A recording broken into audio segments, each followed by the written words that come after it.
latest updates, subscribe to News9.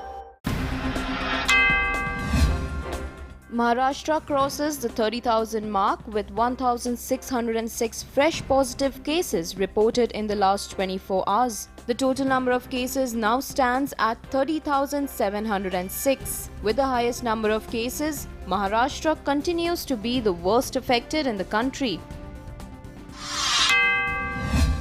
As Gujarat crossed 11,000 COVID-19 cases, the State Health Department announced that in the past week, 709 people have tested positive. These people tested positive in a targeted drive to detect cases amongst super spreaders. With 20 more casualties, the death toll crossed 600.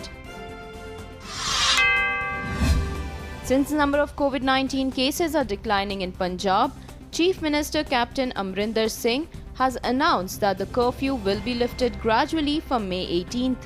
He also indicated that limited public transport will be resumed and maximum relaxations will be given in the non-containment zones. However, the lockdown will stay in place till May 31st. A total number of 25 people from an apartment in Hyderabad's Madanapet tested positive for COVID-19. According to the zonal commissioner, a recent birthday party held in the apartment could have been the reason for the spread of the infection. The Uttar Pradesh government has withdrawn its move to extend daily working hours of industrial units to 12 hours. However, the ordinance proposing similar timings still remains in place.